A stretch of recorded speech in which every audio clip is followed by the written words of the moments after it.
The sun-soaked beaches of Daytona. Kind of sounds like a relaxing and good vibey day, especially when you go here to the state of Northern Florida and get here to Daytona Beach and the city of Daytona Beach, Florida. That is, until you get to the World Center of Racing, the Daytona International Speedway, where anything can happen. And tonight, on a very bumpy surface, we're ready to get things old school here to kick things off, give the drivers a little bit of a test for tonight's action. Good evening and welcome to coverage of the 4-Wide Racing ARCA Series and one of our first opening rounds from the Daytona International Speedway in Daytona Beach, Florida on the bumpy version, the Legacy Oval, right here on the KBueno Racing Network. So happy to have you for our coverage. We're alongside Francisco Bacchiao over top the World Center Racing in the broadcast booth. My name is Kenneth Bueno, and Francisco, going into the season, looking at the schedule, we've already had couple of great races to start us off, but none can quite compare to the Daytona International Speedway and what this track encompasses, not only in prestige but in history, as well as a challenge to all these drivers. Tonight will be no different. Happy to be here in the booth, Kenneth, and I'm happy to be here at the Daytona International Speedway. It's such a historic racetrack to be at, no matter what you're talking about, whether it's this old surface, the road course, the new pavement, and the new road course with the NASCAR Cup Series, what they ran here last year.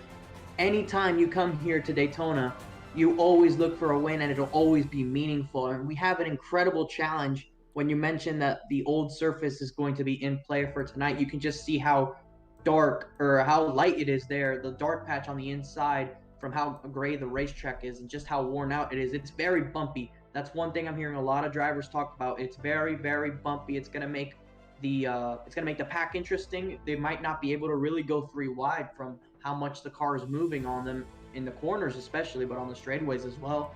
And they're going to be struggling to try and bump the driver in front of them in order to try and help that line go forward. So you're going to see probably a lot of guys giving room between cars because it's already difficult enough to push with these ARCA Menards cars, but it's even more of a challenge, probably close to impossible with this surface when you combine that with the ARCA cars.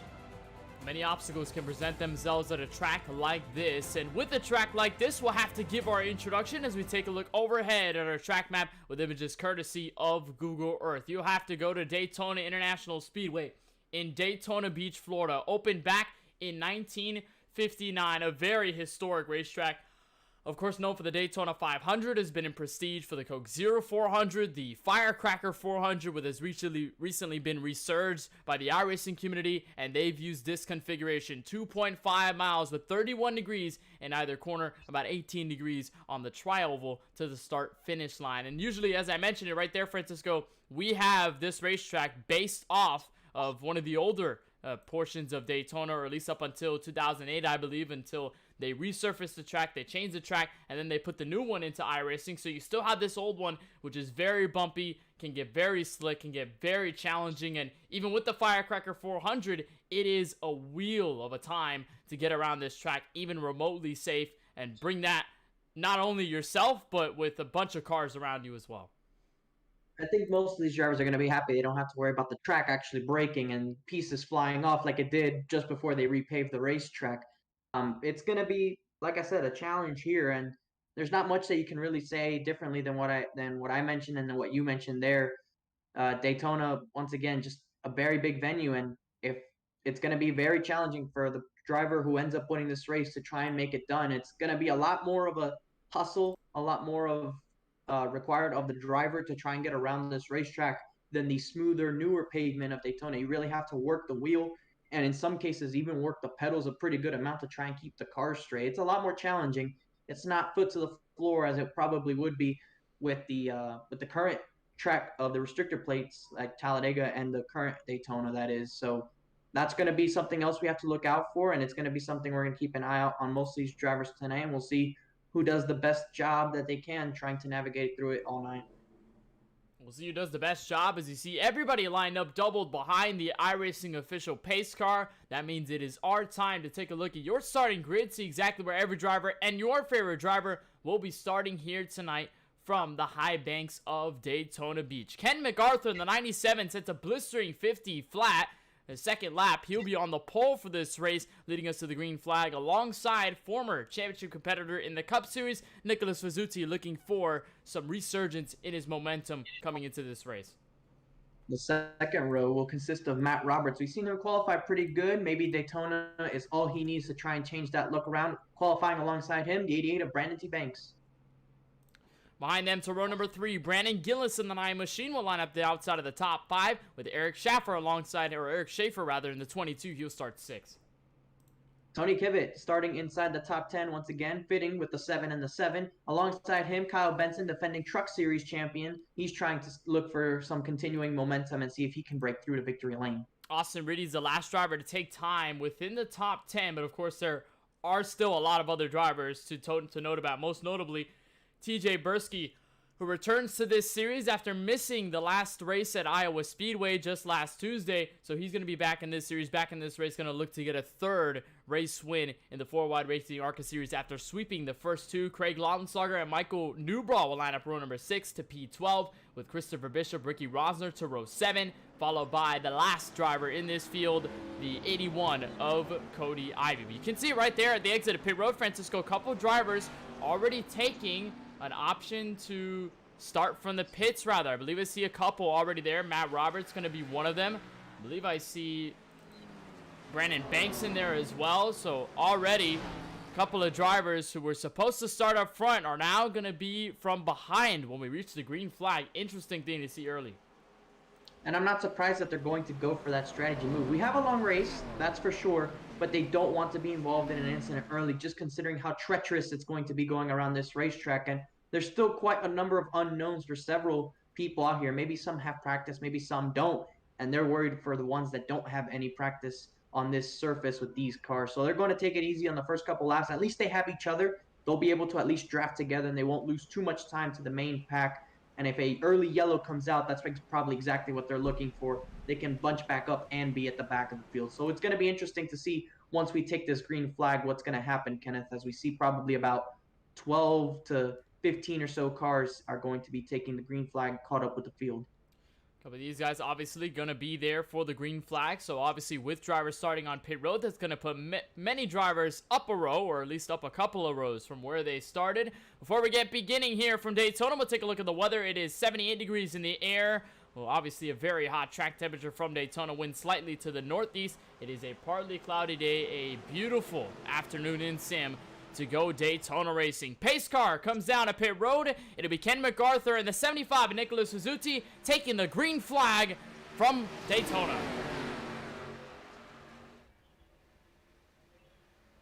And there you see the drivers from the pit lane already underway. 3 of them nice and close. So one was a little bit further back, but we'll see eventually how those shape up to go. Look at Ken MacArthur struggling a little bit on the bottom on the initial get-go. Looks like Vizzuzi's getting a better run on the top, the outside with less cars, a little bit more tighter towards the front of that line. That might just help Vizzuzi get clear for the lead. We'll see Vizzuti get that push. That's from Kyle Benson. TJ Bursky's also moved up there, so it's about 5 cars versus 2 outside, inside, as they come back to turn 3 in the 31-degree banking. A bunch of guys already swiveling all over the racetrack. You saw Brendan Gillis drifted up almost into the 43 of Ricky Rosner, but as of lap 1, we stay clean, and Vizzuti, your current race leader, but maybe not for long, as Benson tries to look up to the high side. And here comes the 11 of Austin Reedy to help those 2 teammates on that outside, trying to see if they can get to the front of the field early on in this one, see if they can control the race. But right now, side by side for the lead, TJ Bursk on that inside lane trying to push Vizzuti clear.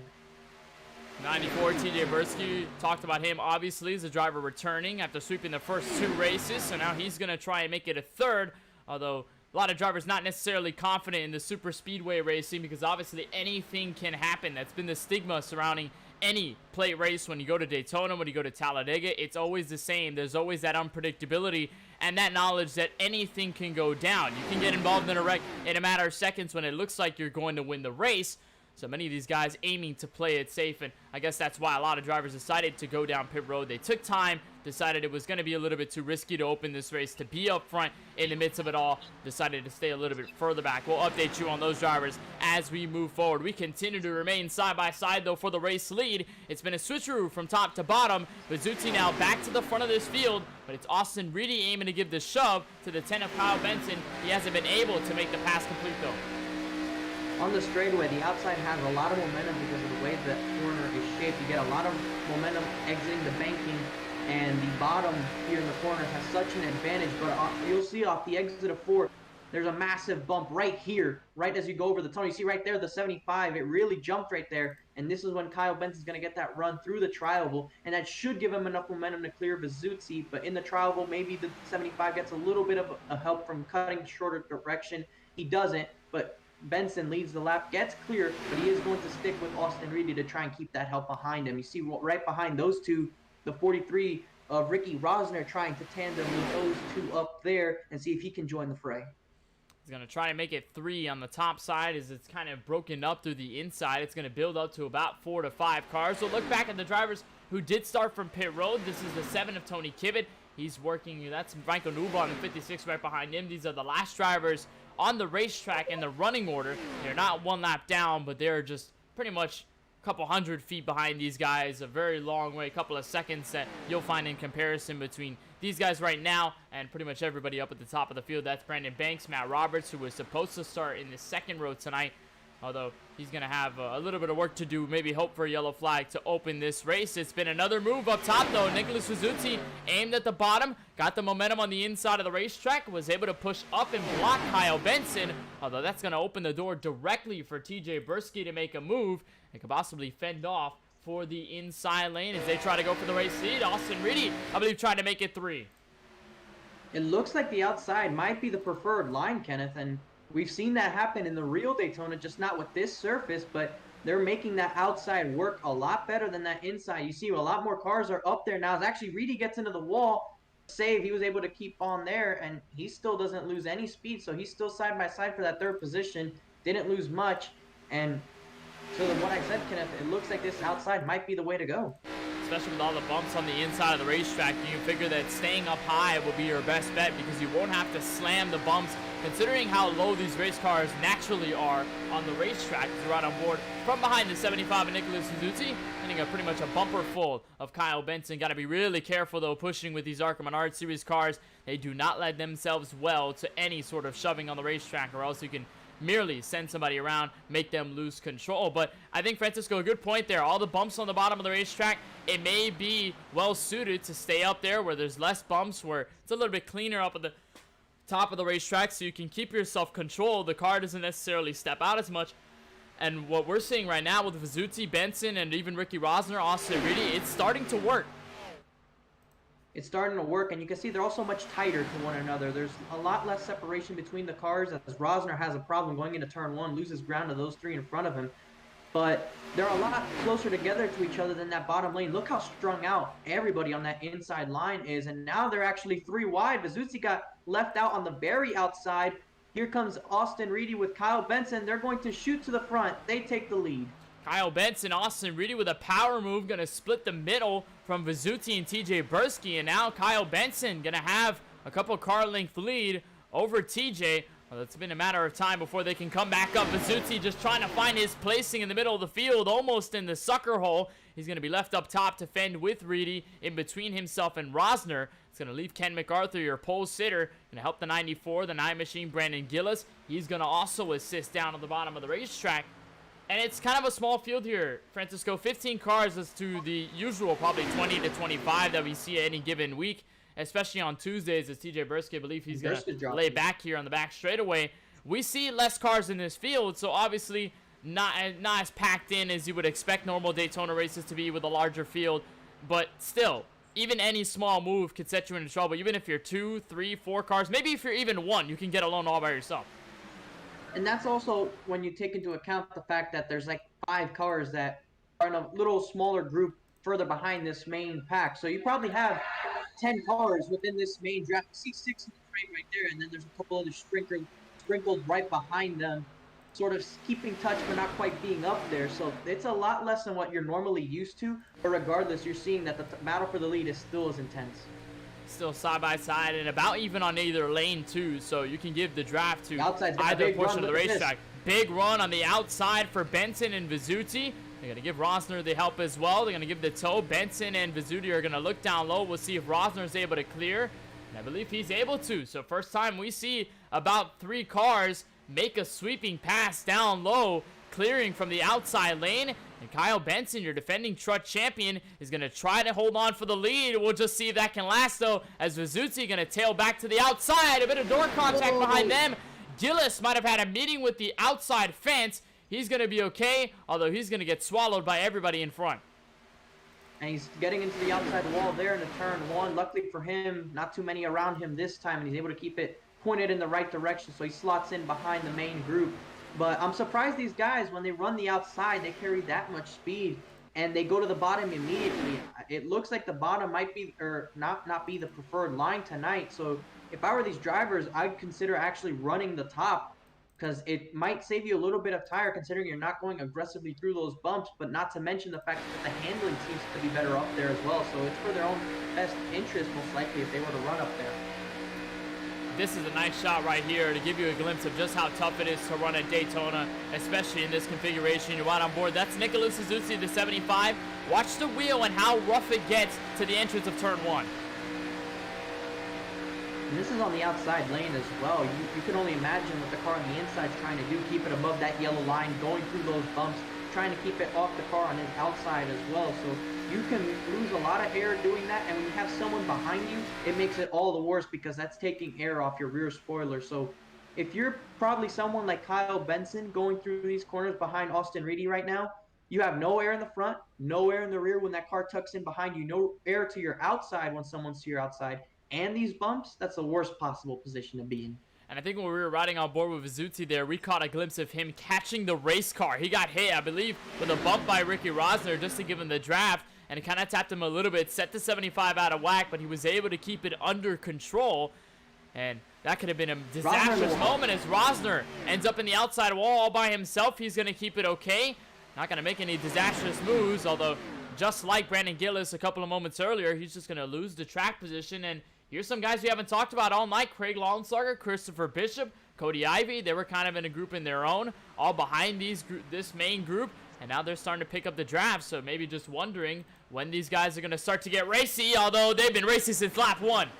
Well, 3 wide, that's the first time we see 3 wide in this race. We'll see just how that plays out, and they're already making contact, and an incredible save there by Ken MacArthur and Austin Reedy. Good job not losing too much momentum on that one, but 3 wide for the first time tonight did not look pretty. We saw 3 wide a little bit earlier, but it was only with 1 car, and Reedy got forced down the middle and pretty much hip-checked the 97 to Ken MacArthur as they got out of shape. And again, they keep this straight, similar to what we saw at Phoenix. Numerous incidents, but numerous saves at one point. So good to see the camaraderie of these drivers working out. Everybody making saves. He's an aggressive move up top. Kyle Benson not wanting to waste time. A bump to the 75 back to turn 3.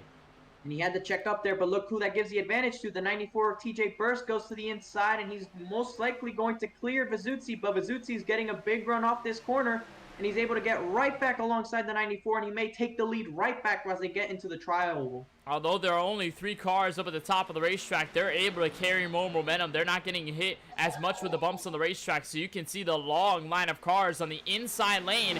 Although the guys up top with about 3 now take 4 with Ken MacArthur, maybe even 5 with Brandon Gillis. They're pulling the strength in camaraderie, strength in compassion, strength in teamwork, I guess, if you can say that, on the outside lane. As they're about to dump Austin Reedy for the moment, as he's going to look underneath Benson with no help, but a side drafting move under the 75 could give way into turn 3 again. And look, the teammates, that was all orchestrated. Look who goes behind them. The 10 of Kyle Benson goes with him, and those 2 end up back in the front once again. So these 2 are trying to make sure they can keep the top 2 positions so they can control this race.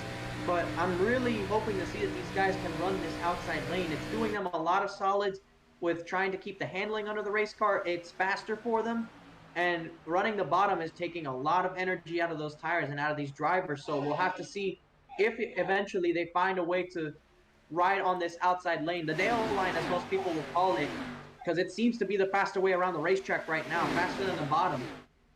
I think it's a good point that you bring up there, Francisco, the energy in the tires. You're not only working harder on the inside lane wheel-wise to keep the car straight, keep the car composed, but the tires are giving a lot of energy to keep it on the racetrack, especially with those brutal bumps right there in turn 3 and 4. There's a really big bump that could keep your car, send it directly up to the outside fence if you're not careful, as these guys are not very careful up at the front of the field. But as soon as the tires start to wear, we're about 15 laps in, but at this track, comparative to the new Daytona that's a lot smoother, it's a lot newer, it's a lot more modern, you don't have the tire problem at the new Daytona, but here you can directly have a tire problem, especially when they start to wear. The car gets tight, car gets understeer, car can get loose in the bumps, and all of a sudden you may end up either around or having a meeting with the inside wall as they're 3 wide again. Ricky Rosner bottom, Mark MacArthur in the center, pushed by Austin Reedy, and Vizzuti manning the top, still equal.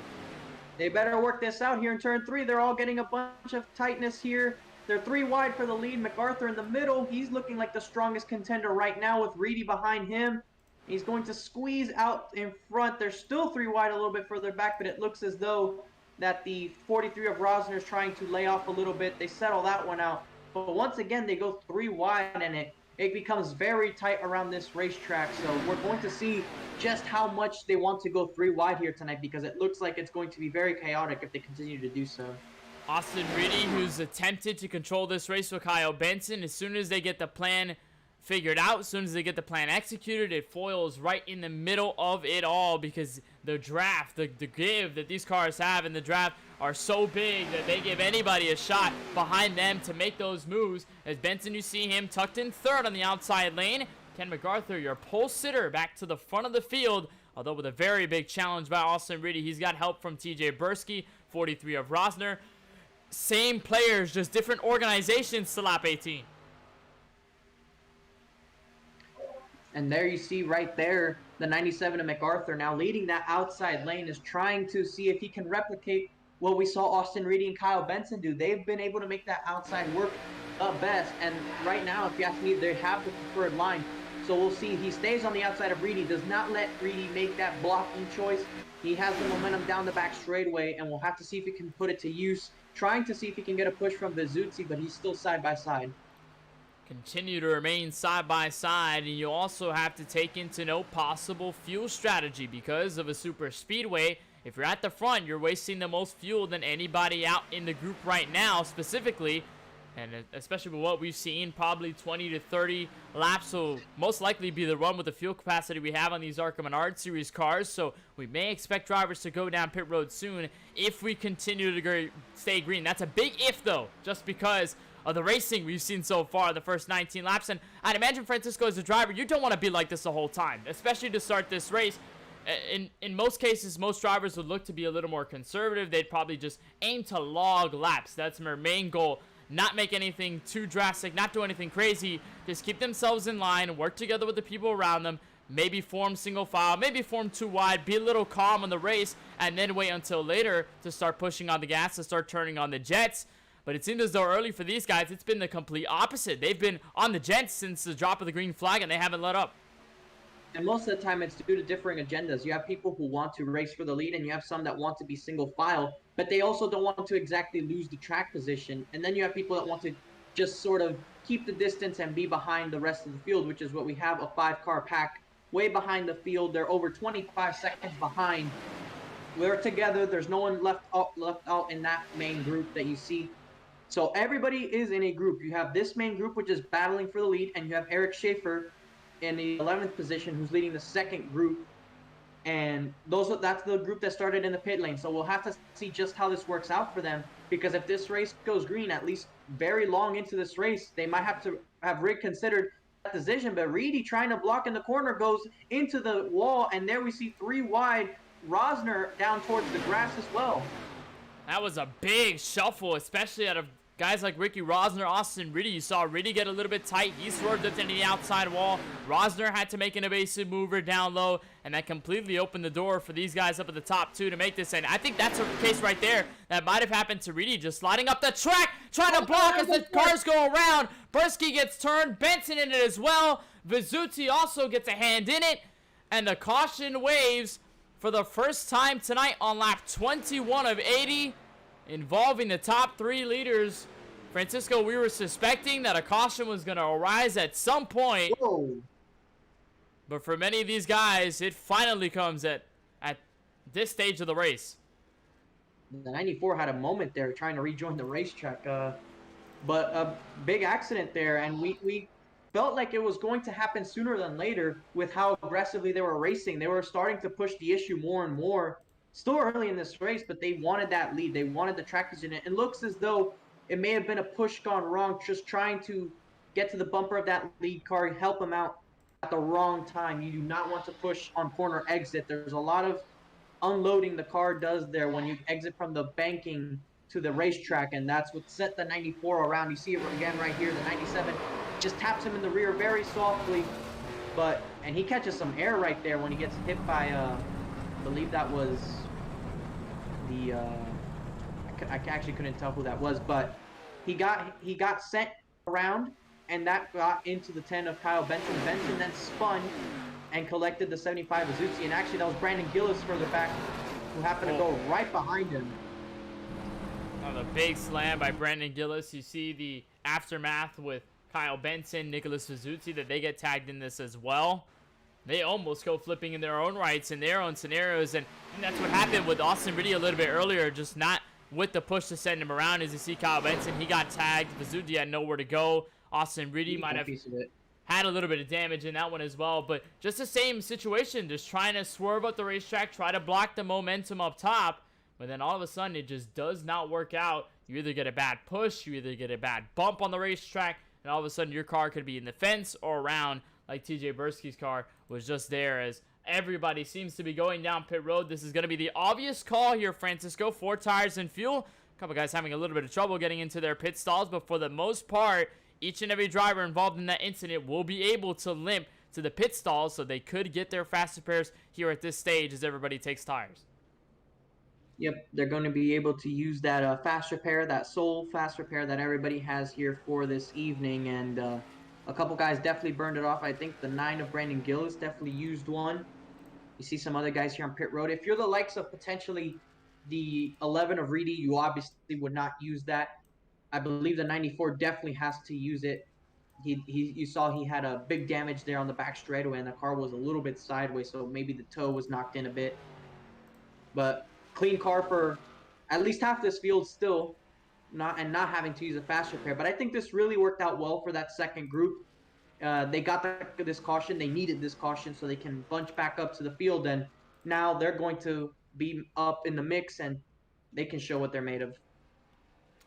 It's a very big break, no doubt, for the drivers behind that we mentioned at the start of this race did begin the race on pit road that were supposed to start. A lot of them did take time in qualifying, just did not elect to make the grid, and they started on pit road as soon as the field hit the green flag. You saw the guys exiting pit road in that large group, so this is an opportunity for them to come into here, probably stack themselves with the top runners up front, and be able to make a name for themselves and hopefully be able to make a contentious run for the win of this race. Interesting note here, Austin Reedy got a little bit of damage, but he did not use a fast repair. Neither did Vizzuti, who went hitting with Kyle Benson.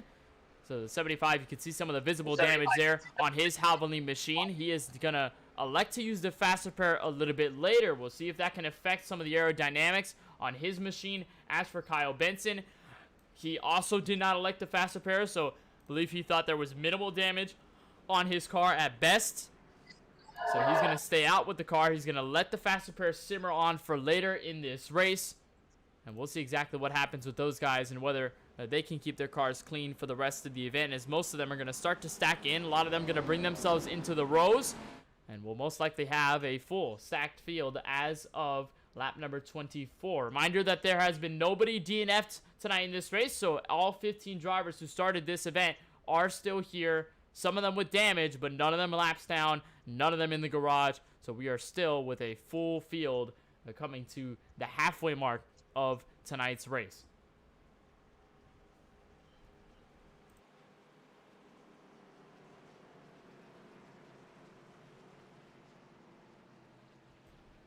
So it's MacArthur at the front. Brandon Gillis will be to his outside, row number 1. Craig Lautenschlager would join in row number 2 with Cody Ivey in the 81 to his outside, while Christopher Bishop, Michael Newbraw line up the 3rd row with Kyle Benson, Matt Roberts all the way to P8, Brandon Banks, Tony Kivet to your top 10, Rosner, Schaefer, Reedy, Bursky, and Vizzuti to your current top 15. Still aiming to get to the halfway mark. Our first yellow underway, but our first restart will come here at lap number 25 with MacArthur, your pole sitter, back to the green flag in control. A good launch for him. Brandon Gillis side by side with Craig Lautenschlager for that 2nd position. We have a couple of new faces up in the front of this field, Kenneth, as they're starting to get single file for the most part. Gillis still on that outside lane. You see a couple cars a little bit further back trying to see if they can pile in line and see what they do. And you can see it's rather strung out this time. Some of those damaged cars a little bit further back, not exactly being held back, but they are being a little bit more cautious of everything. You can just see everybody sort of laying around, giving each other a lot of space down this back straightaway. Giving a lot of space. I think they're kind of curious to see what happens if they stay a little bit calmer compared to the first 20 or so laps in this event. Is Ken MacArthur going to use the push from the 13 of Lautenschlager to shoot up to the race lead? Gillis is going to pick up help from Benson over on the top. It's only going to be the duo up there on the top side of the racetrack. He's going to get a big run to the tri-oval, use some of that side draft, and potentially get alongside MacArthur. Boy, Benson has been the pusher, no doubt, in the first opening segment of this race. Reedy's going to join them 3 versus 1 on the top side as Brandon Gillis takes over the race lead for the first time here. And you better stay on that outside if he wants to keep it, because that 10 car, even with that repair damage, is one of the fastest on the racetrack, but he lets him get to his outside. So that's going to allow the 11 of Austin Reedy to push Kyle Benson to the lead once more. He's going to have to rely now on Ken MacArthur on that inside. MacArthur slipping just a little bit. That's going to give the advantage to the duo on the outside. Again, side by side, like we saw to open this race, it's going to be Reedy giving the shove to Benson. Both of them have been working diligently since the start. And they're going to, again, control the top 2 positions in this field if they can clear Gillis. Benson has already cleared him, but it's for the 11 now to clear. He's going to do so to turn 1. They're going to pick up MacArthur and TJ Bursky. But Bursky involved in that first incident. He's going to be back in this mix as well. Lautenschlager kind of working the inside, but no pushes from them as either. As Austin Reedy's going to look to the bottom. He's going to have no success just yet. Not going to find the space. He's going to find it there as they head back to turn 3. And again, Reedy just switching lanes, either working with Benson or working against him. He's going to almost have the momentum for a moment. And he's going to be side by side, going to edge out Benson as they come across to the start-finish line. This might be an orchestrated swap here to see if they can help the other get to the lead versus the 9 of Brandon Gillis. But Brandon Gillis, I believe this is the first time we've seen him lead a lap in a race, Kenneth, and what a good race he's having for himself today. Nice run by Gillis. It's all about whether he can keep it up. You're right on board with Kyle Benson. You can see how tough it is to even man the top of this bumpy Daytona International Speedway. Giving that bump, Austin Reedy, you see him there underneath that band Jeff Gordon scheme. He's going to continue pioneering himself to the bottom. About 4 cars to line at the top, with everybody else kind of separating themselves away. They want nothing to do with the chaos that can arise, especially before halfway. We already had our first instance of it. We don't want to have another one that could take a lot of cars out of this race. And while they continue to run for the top positions here at Daytona, we'll take a moment to turn the volume up and crank it up right here on the KBueno Racing Network.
heard all the sounds from the cars, especially the in-car cameras of how hard these guys have to work, and the throttle inputs that they're using here at Daytona. A lot of them letting off into many of the corners, specifically turn 1, the entrance of turn 3. A lot of guys with the space that they're giving each other. A lot of guys with the momentum that they carry here at the entrances of the corners. They lay off just a little bit to make sure their cars can stay at least safe and not push up too much, as Austin Reedy, he's been in a fight with a couple cars for the top spot, and he's been able to reign over it, taking it over from the 97 to Ken MacArthur. And again, he'll have the driver who's been working with him all night long, Kyle Benson, although he's coming in. A couple guys are coming down pit road. Actually, just the 11 of Reedy. So an interesting call here by the driver who's just leading this race to come down pit road. Oh, he's leaving. And he's going to come down to a complete stop.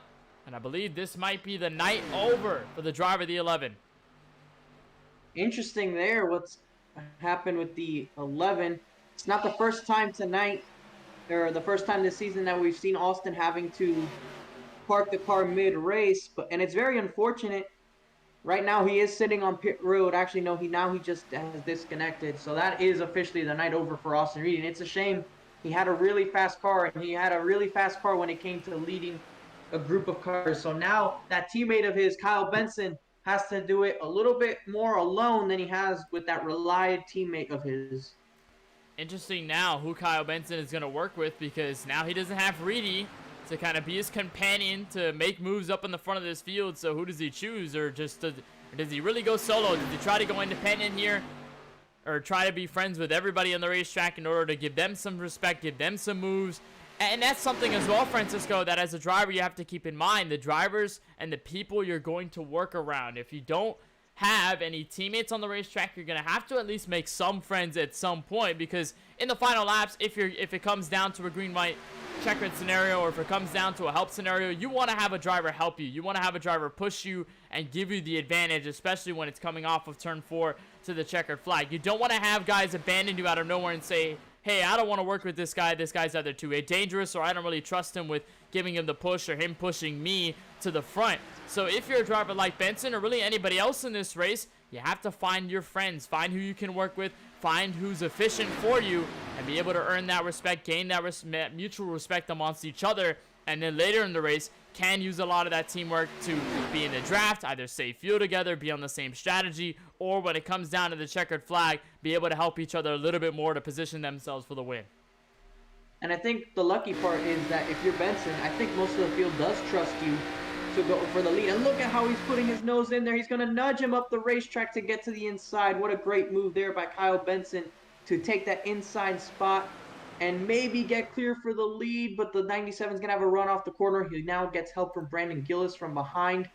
But Kyle Benson, the good thing he has going for him is that with the fast car he has and with the talent that everybody knows he has, finding help is not going to be too much of a problem. The only thing is, can he make it work? And especially if you're a defending series champion, not in the ARCA cars, but in the truck series, even if you're a defending champion, you're going to have that respect by your peers as a driver who's very competitive, a driver who's very good on the racetrack, and a driver that they know can easily take checkered flags away with prestige. As you see TJ Bursky, we saw him involved in the first incident tonight.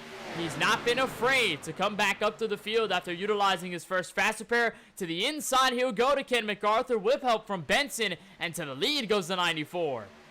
Now up the racetrack, he'll go to cover that outside line. Benson trying to see if he can get a nose to that quarter panel. And Benson moving to be very strong on that inside, riding that yellow line. Here comes Brandon Gillis now to help that 10 get clear. He might just be able to do so in turn 1. So Kyle Benson retakes the lead of this race. Brandon Gillis now left alone on that inside as everybody on the front of the field has been deciding to run the top. But as you can see, sort of lagging back behind this main battle for the lead, you see another group of cars single file, but they're on the bottom side of the racetrack. So interesting how if you're not battling for this lead, you want to be on that inside line. But if you're up in the front in this main group, everybody wants to go to the top.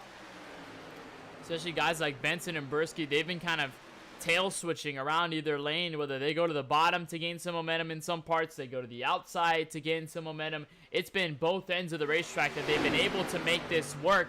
And you saw it there with the likes of Kyle Benson. He used the inside to gain the advantage on the 94, and as soon as he got that advantage, he swung up the racetrack as Ricky Rosner again tags the outside wall. No harm, no foul. Will stay green.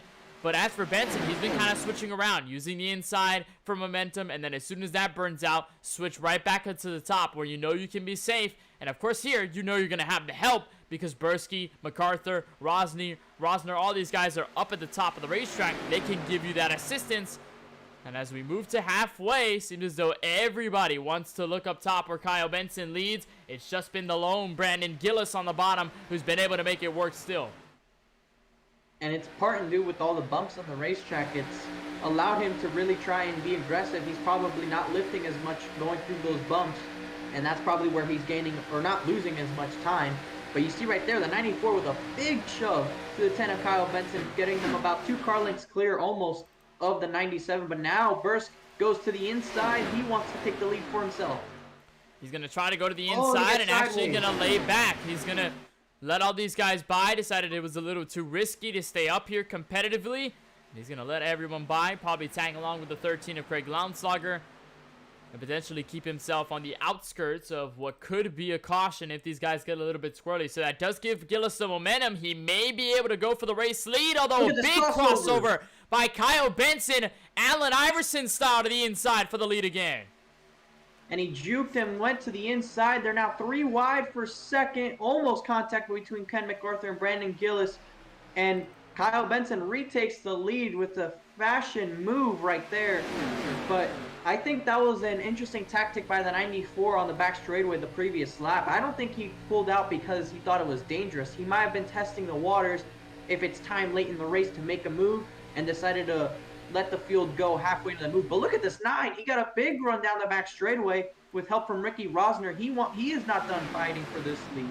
He hasn't gotten that much help, but Brandon Gillis has been able to fight all by himself and still stick it to the top drivers in this field. What a job that Brandon Gillis has done so far here tonight. He's going to be able to get the momentum out of turn 4 and lead us as we cross the halfway mark of tonight's race. And as we get to the halfway mark of tonight's race, we'll kick it to your race summary presented by Supermix with your leader right now. You see that Square Enix Dodge Charger at the head of that field. That is Brandon Gillis. And the Night Machine currently in control. We've got 40 laps completed. We still have 40 left to go. So already 1/2 in the books here for tonight's 4Wide Racing ARCA Series event from the Daytona International Speedway. We've had a total of 20 lead changes already. If we've had 20 in the opening half, who knows what we could have coming to the second. We've only had 1 caution and about lap 25 involving Kyle Benson, Nicholas Suzuki, Brandon Gillis himself, who's in the race lead right now, and the 94 of TJ Bursky. That's been a total of 3 laps they've been laying underneath the yellow flag. That's your race summary so far, presented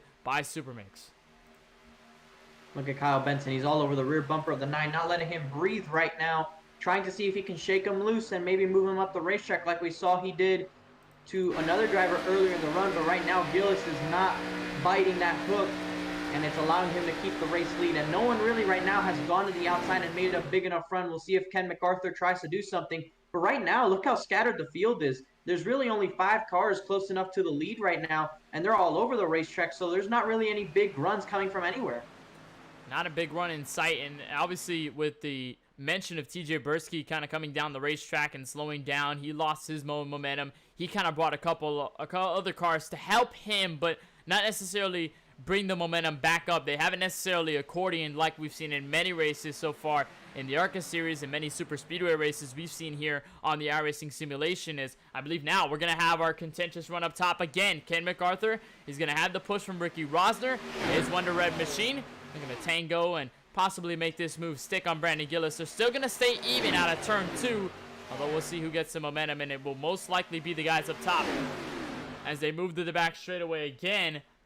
Still looking for all of that. This is a good shot, I think, Francisco, that you can easily tell who has the run, who doesn't, and which guys stall out, especially when they come to turn 3, which is a pivotal moment, and then the final laps will be a pivotal part of the racetrack to execute.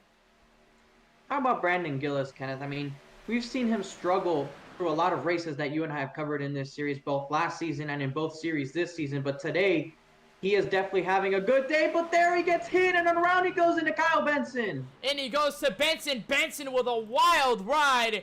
He gets collected with both cars. Craig Lauenslager was one of them. And after burning the faster pair... Actually, I don't believe he burned the faster pair. No, he didn't. After getting some minor repairs in the first incident, this one's going to hurt a lot more. And he's definitely going to have to burn the faster pair this time around. Francisco, I think I'm going to reiterate what James Pike said last night. The commentator's jinx is alive and well. It's never been gone. I got flashbacks to Kansas as soon as I saw it. And now he's actually going to spin under caution into the grass. He keeps it going, so it doesn't get any better for him right now. I feel terrible. We'll take a look and see what happened. This was the entrance of the tri-oval, and much like TJ Bursky, I think Francisco, just to move up to the top and in attempt to block the run up the high lane. It's exactly what Gillis was trying to do. I think he kind of hesitated a little bit because he saw that the 97 was pushing, and he got a very big run. It's just merging back down to the racetrack where he got a little bit of a tap from MacArthur, then got sent into Benson, and Benson in turn goes for a wild ride. He comes spinning back up the field. Look at that slam by the 13 of Lauenslager, who also gets hit again by the 42 of Christopher Bishop. That was a violent hit for Craig. Definitely was. You see right there, gets hit in the back, kind of reminiscent of Kyle Busch here at Daytona back in July 2009. Cody Ivey, he also got a piece of this as well, so he wasn't fully escaped. He's right on board with his Xerox machine. Just hear everything as Brandon Gillis goes around right in front of him. Just barely clips Kyle Benson there, and unfortunately gets a little bit of right front damage. Let's try and see if we can go on board both with Gillis, Benson, and Lautenslager to see what each driver had a view of. There you see Lautenslager behind the wreck, trying to see if he can stay behind, and it happens in the lead. He sees him on the inside, tries to go to the outside, loses a tire, and then gets hit from behind. It goes into the air, and you can see that left front tire completely disconnected. No steering on that car. And here's your leader, who was having a good run, tries to block, wasn't sure of it, gets barely a tap, and goes into Kyle Benson. I don't think he has too much damage though, Kenneth. He might have a little bit of door damage, but it's definitely repairable. Definitely is, and look, he actually keeps it off the inside wall, so a good job by him. I don't believe he's going to have that much damage. You see it even there after the wreck. Doesn't seem to have too much, so Gillis could be in good shape. One of the more unscathed cars in that incident. He already burned his faster pair, mind you, earlier in the first incident where he had a lot more damage. So good to see that Gillis continues with a clean car. For Lauenslager, it's the completely opposite story. He towed it to pit road. He has not burned a faster pair, but I reckon he's going to spend a while down pit road. Same deal with Cody Ivey, who also has not burned a faster pair, so he has not been out of pit road ever since. We'll see if Kyle Benson ends up burning it, and I believe he does. Yeah, so he did. Right at a pit road, 2 seconds quick. He's able to get a clean car out of it, and the Coca-Cola machine will come out of pit road right behind Michael Newbra. He's going to make way for him. But Benson, who was holding on to that faster pair after suffering minor damage in the first incident, is definitely going to have to burn it this time around. And now, Kenneth, this caution puts us in an interesting part of the race. I don't think these guys have enough fuel to go the distance, though it does put them in a peculiar spot if they decide if it's best to split this last run, or if they try to go as long as they possibly can and pit within 10 laps to go, because that's where we're at right now if this race goes green from here on. Because we haven't really had too many yellows. We've only really had the 2 incidents so far this race, so it's not completely out of the question. And considering how the first couple of races have gone, this is playing in that same sort of favor, so it's never out of the question that we can actually go green flag from here to the finish. But here's the question, here's the catch. Do you expect a yellow flag to come out that'll maybe splice things in the middle? I would. Considering with what we've seen tonight, you could make a very decent argument that a yellow could easily come out. An incident could happen, especially at the front of the field, which is where we've seen both incidents stem from tonight. So we could see that yellow come out, and then probably could split the strategy between guys that maybe will look to stretch, maybe some guys who look to take an alternate approach, or the guys who are going to stay at a status quo and just going to top off as much as they can, just so they can make it to the end of this race. And again, we're going to see interesting positions being played with now a couple drivers involved in incidents. Ken MacArthur, who gave that little push to Brandon Gillis, who was manning a charge up top with Ricky Rosner. He's going to be your race leader as of right now. Nicholas Vizuzzi, you see him there, who started on the outside of row 1 alongside MacArthur. He's going to line up second on this restart with Ricky Rosner third, Brandon Gillis to fourth, Kyle Benson to fifth. So not much to suffer if you're these guys involved in the incident, unless you're, I guess, Craig Launslager or Cody Ivey. TJ Bursky will be manning out the outside of the top 5 and 6 with Christopher Bishop in 7th.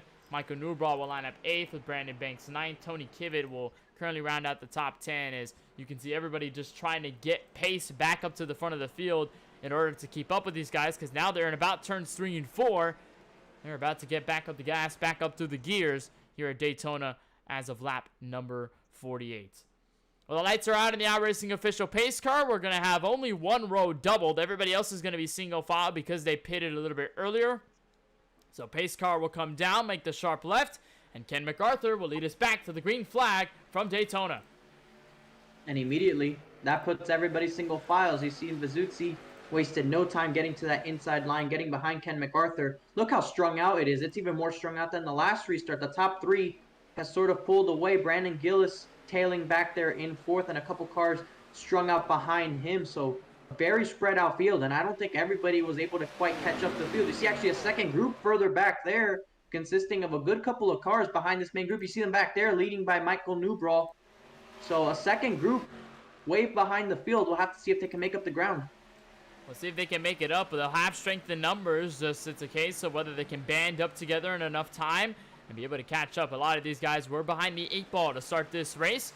Eric Schaefer, you see him there in the 22, Justin Sight, the 88 of Brandon Banks, 56 of Newbraw, who's leading this group. Tony Kivitt, who is lining the inside of the top 10 on the restart. Christopher Bishop, and I believe he will be the last car in this group. Actually, no, Craig Launslager, who finally managed to get his fast repair, although with the exception of being 1 lap down, he's going to be in 13th with Cody Ivey. He's still on pit road, so not sure whether we're going to see Cody Ivey return to the racetrack. He's already 3 laps down, but as of the front field and the front competitors, they remain single file. Nobody wants to make a move, especially with 30 laps to go. You reckon with the conversation we just had about fuel, Francisco, and whether they can even make it to the end, how many stops they're going to have to split, sitting here in the draft will probably be your best decision, your best option.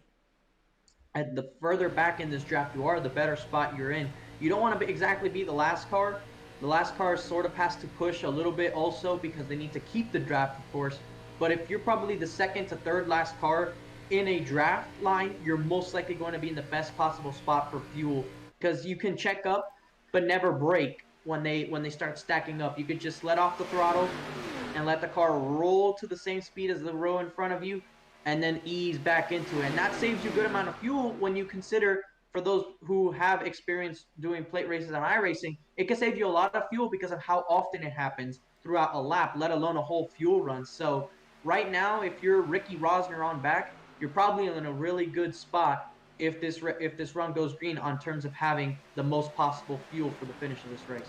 And we've already seen drivers let off the gas just a little bit before the entrance of both turn 1 and turn 3, so you can kind of maximize that if you're in the draft, lay off the throttle a little more, and then obviously in turn save more gallons of fuel, whether that be by tenths, whether that be full gallons. You can still save some compared it to everybody else. Obviously, if yellow comes out, we'll have everybody reset, so most likely the decision will be everybody topping off on fuel to try and make it to the end, the last 30 or so laps in this race, but obviously we haven't seen that just yet coming to fruition, so we'll just have to look and see as everybody continues to be single file. Kyle Benson, I'm surprised, he's kind of laying back on this restart a little bit, Francisco. I think he's kind of toned it down from the aggressive nature he's carried to open this race.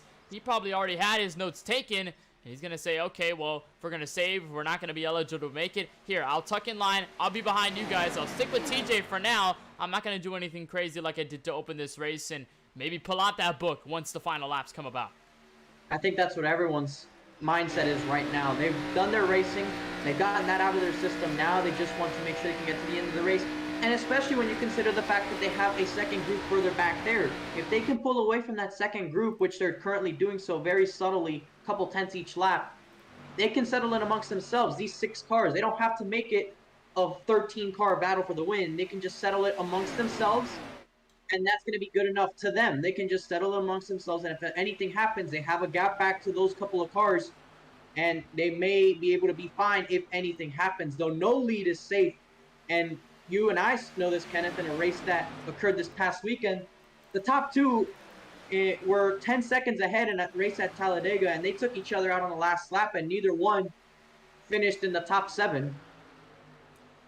That's the trade-off you get with super speedway racing, especially when it comes to the final laps, and you pretty much go no mercy mode. As Ken MacArthur, he got slipped out of line. He's going to fall to 3rd. That's going to push Nicholas Vizzuti and Ricky Rosner to the top 2 spots. And with about 27 laps to go, they're in control with nobody looking to make a move so far. Coming to the final stretch of this race here for the 4-Wide Racing ARCA Series from Daytona. We'll take a moment to step aside, but you won't miss a thing here on the KBueno Racing Network as we continue to bring coverage. The 75, Nicholas Vizzuti, in control so far.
Careful not to get too close, I might just go.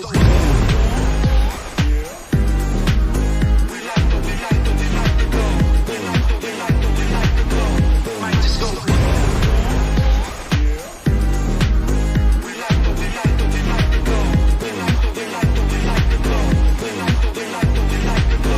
Might just go.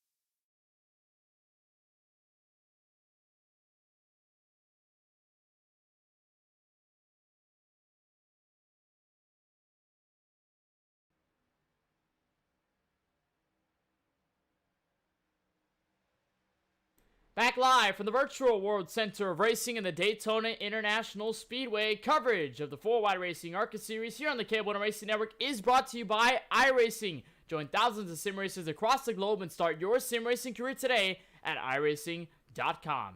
And by Supermix, concrete blocks on demand.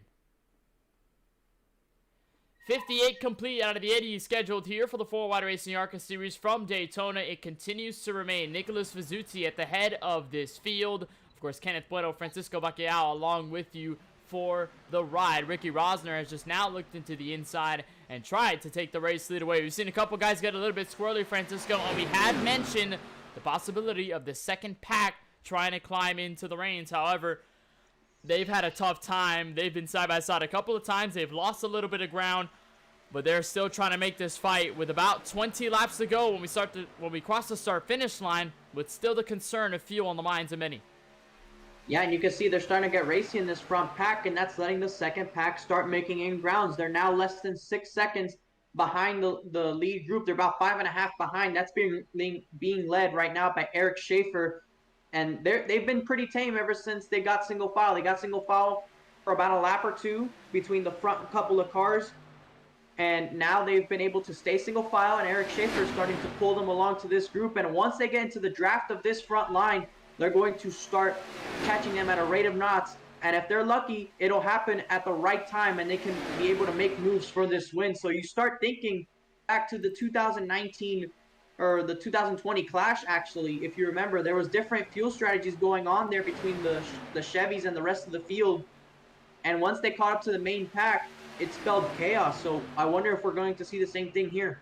We could see these guys, just because they're so further back, they could end up with an alternate call to end this race, to make it all the way to the end, and change up the game on the leaders who have been so far dominant over this race. A lot of these guys who have taken the lead, yes, we've had a lot of lead changes to open this race and to continue on in this event, but most of the guys who have taken the race lead, they're most of the same names. Guys like Vizzuti, Rosner, MacArthur, Benson, Bursky, Gillis. We're seeing the same guys come back up to the field and make passes for the race lead. What we haven't seen is a guy like Eric Schaefer take the race lead. We haven't seen Michael Newbraw take the lead. We haven't seen Matt Roberts come up to the front. We haven't seen any of those guys back there take control of this race. So to see it happen via pit strategy, that would be a very interesting case to make coming to 19 laps to go. Just to mention, by the way, that third car is not running for position in that Xerix machine. That is Cody Ivey in the 81. He's about 10 laps down on the racetrack. We saw him a couple times by.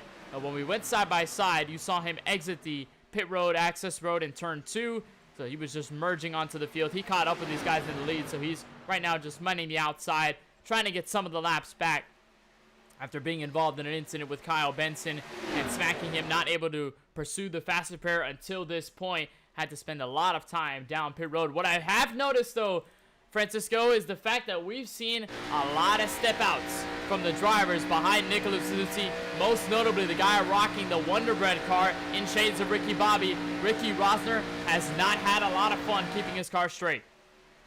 That's the tires wearing out. That's why you see this 81. He's 10 laps down, but he looks like he's the fastest car on the racetrack, and that's because he has about 15 lap newer tires than the rest of those lead lap cars. And you just saw how much more stability he had. He was able to carry more speed through the corners, and that's it. That's going to be interesting in the closing laps, Kenneth, because if we get a late caution, they might be able to save some fuel.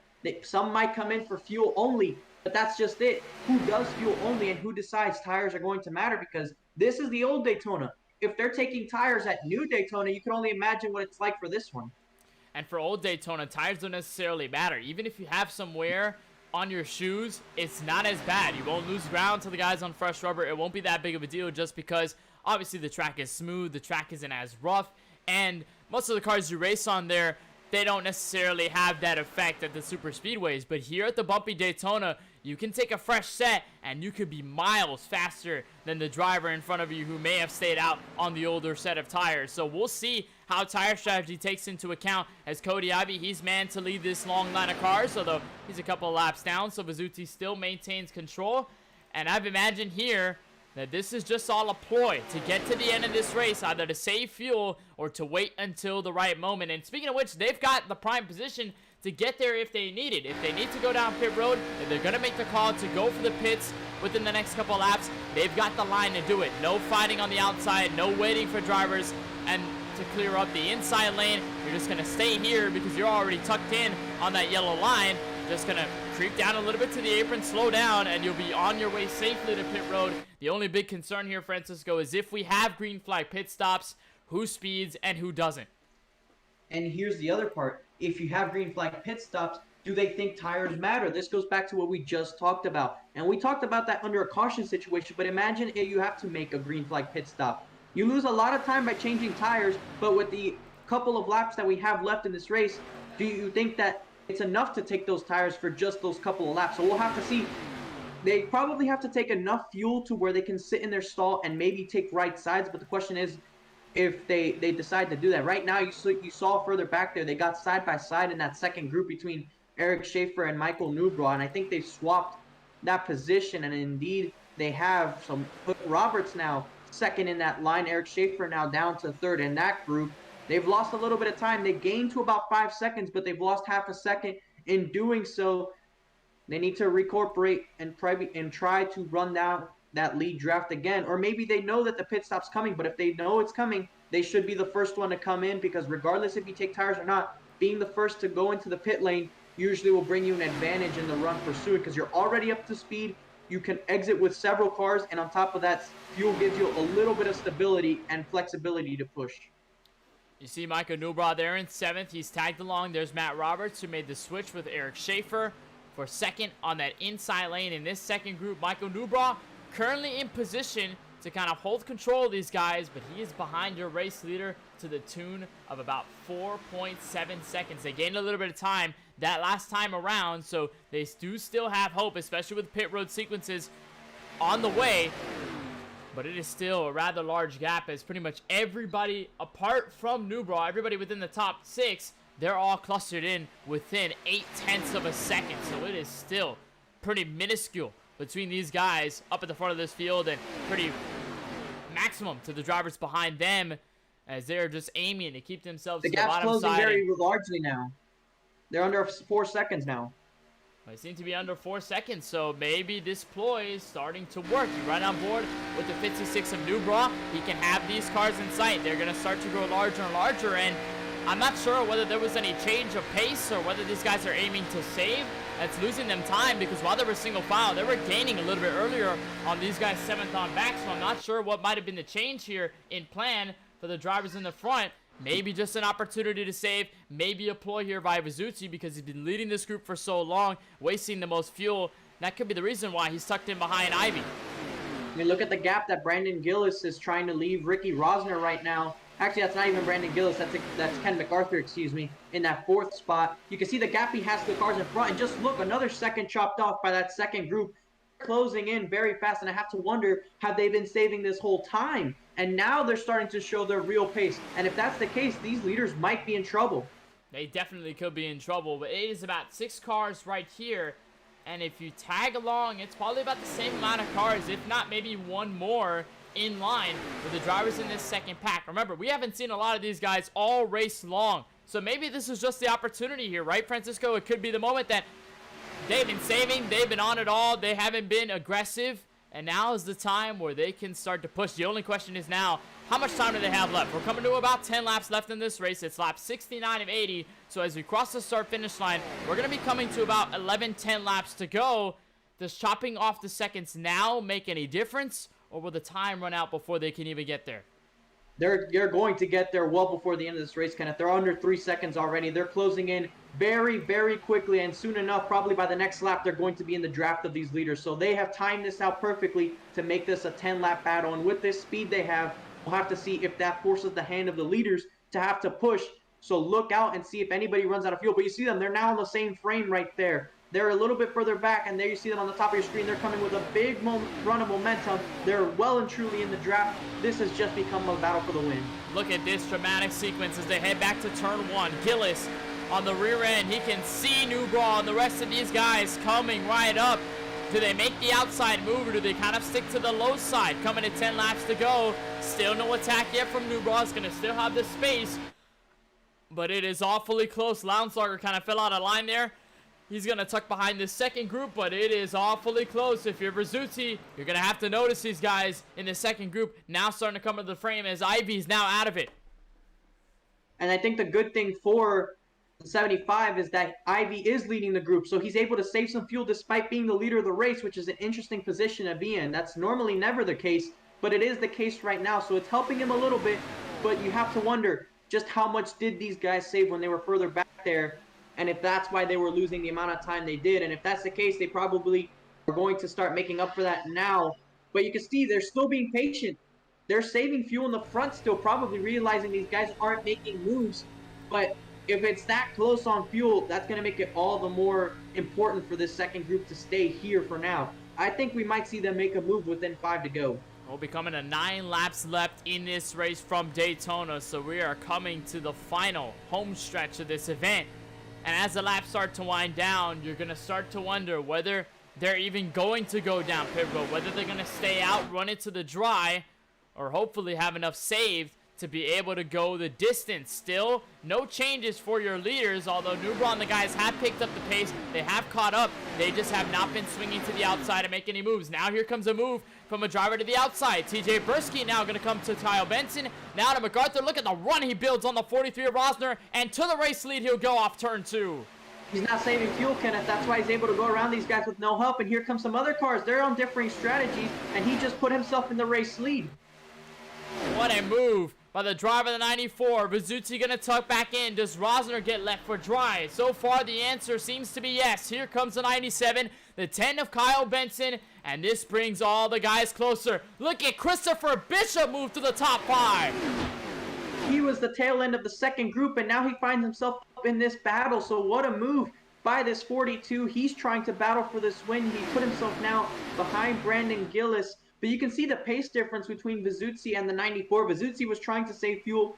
I think Burst thinks he's going to be fine, so now he's put himself in the lead of the group. And the properly now is they've shuffled Cody Ivy out. And there's a long line of cars before Cody Ivy finds anybody behind him. You can see Tony Kibbett a little bit further back there. There's Kyle Benson now pulling out to the outside.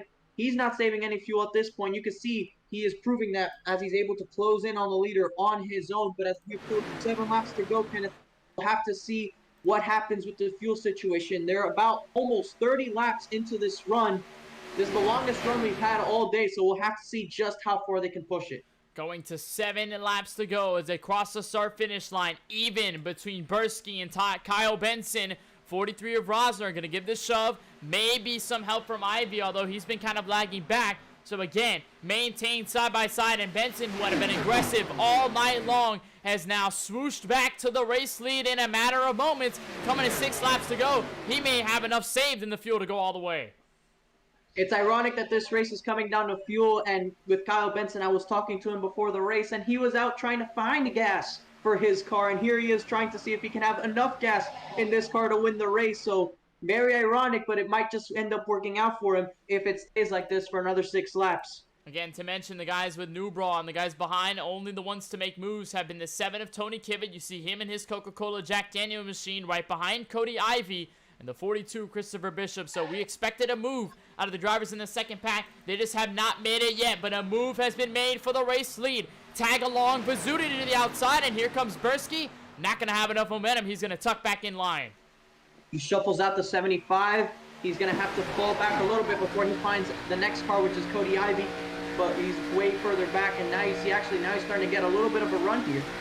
And now we see he gets to the outside of TJ Burst, but Ricky Rosner, he's trying to see if he can help those 2 in front of him to push that 75 back. It would help his situation, but with 5 laps to go, Kenneth, it's all for nothing now. It's a sole battle for this win, nothing else. Coming off of turn 4, leader Kyle Benson will strike 5 laps to go from the virtual Daytona International Speedway. Bursky in tow, Rosner to 3rd. Vizzuti trying to hold on for 4th. He's going to come in line. Here comes Kenneth MacArthur. He's also lining up the top 5 with Christopher Bishop holding out hope, fighting for 6th with Brandon Gillis on the outside. Benson still holding strong. But now does a move get made in the final laps? We saw Bursky do it, and now he'll do it here at this point of the race. To the outside of Kyle Benson goes TJ Bursky. Has help from lapped car Cody Ivy. You have to wonder what kind of role does Cody Ivy play here as a lapped car. There you see Ricky Rosner, Nicholas Vizzuti on that inside. It pushes Benson clear of the lead once again. Vizzuti a little bit of a blink there. Ken MacArthur further back trying to see if he can get in, and hard into the wall goes Cody Ivy. That's going to bring out a caution. Cody Ivy hard into the outside wall, spins across the inside apron, and no yellow flag. It's deemed under the racing surface, Gillis in the so grass. we will stay green. Field all separated. It's only the top 4 back to turn 1. Gillis was in the grass in the trial, but I'm not sure what may have happened there, but the top 5, top 6 or 7 or so, it's very strung out right now. So we'll have to see who can formulate a run. Gillis trying to keep attached to Tony Kivitt, who's a little bit laid off of Ken MacArthur. But the top 5 right now, they're battling for the lead right now. We'll have to see if anybody can come up with a run in the closing laps, and we'll also have to see just what makes of this fuel situation. We have no idea. Persky just completely lost all that ground with the attempt at the outside move, because now he's behind Vizuzzi with absolutely nowhere to go. So that pushes Rosner back to second. Here's pole sitter Ken MacArthur. Help from Tony Kivitt possibly to the top. Coming to 3 laps to go from Daytona. Does Benson hold on, or does anybody make a charge? Here comes MacArthur to the side of Rosner. Unfortunately, this is going to be the battle for the win of Michael Newbross too far back and not enough help to try and catch up to these leaders at this moment in time. But right now, Benson leading the field, trying to see if he can capture his first win of the season, the first win in his championship defense. But right there, Ken MacArthur, the pole sitter, trying to get back to the top spot in the closing laps. We talked so much about how the high side was so efficient. It's a little bit efficient turn. now, but in the wall goes Kivitt and Bursky. Will this bring out a yellow? This surely will from race control. And there it is. Yellow flag finally out as they cross the start-finish line. This means war. Green, white, checkered. Coming up with Benson in the lead. And that means TJ Burst will not go 3 for 3 in his starts. Having already used that fast repair earlier in the night, Kenneth, major front end damage to that car. It's safe to say that that car is not going to win this race. Unfortunately for him, he definitely showed he had speed to win here tonight. And right there, aggressively pushing Tony Kivitt, gets him sideways, and they both end up in the wall. Bursky involved in the first incident tonight. You'll see it here. I think it might have been right there, or just either the 7 losing ground in the bumps, or the 94 just kind of taking the air off and slid into the 75 of Vizuzzi, who we do not know how much damage he has as a part of this. You see in there, he kind of got hip checked a little bit. He's able to save it, but it's the worst end of the stick for Kivitt on this end. Also worse for the 94, who has completely parked it after using the fast repair, like you just mentioned there, Francisco. So Bursky not going to be able to finish this race. And after we had gone a bunch of laps worrying about fuel, worrying about whether the drivers are going to make it, now it's a worry about whether you can survive to end this race. Here comes Benson. Will he come down pit road? It seems to be yes. There goes Rosner. There goes the rest of the field for service for what may be the final time tonight. And also, this is a big break for Craig Lonsonger getting the lucky dog under this caution. He was the first car a lap down for several laps. And fortunately for him, when it matters most, he's going to be on the lead lap, has a chance to go for the win like the rest of these guys. But now it comes down to the pit crew, the entry into the pit boxes, who it can be the most efficient, have the cleanest stop and exit. And they see Benson with a strategy there, maybe did 2 tires. They're exiting pit road rather quick. It's safe to say that those other cars back there are taking 4 tires, and considering how old the left sides are on these cars, it might be a factor. It definitely could. A lot of under 10-second pit stops by everybody in the top 5. I think the only one that pretty much crested over 10 seconds was this driver right here, Brandon Gillis, who may have taken the 4 tires and fuel. Same deal for Matt Roberts, Brandon Banks, Eric Schaefer.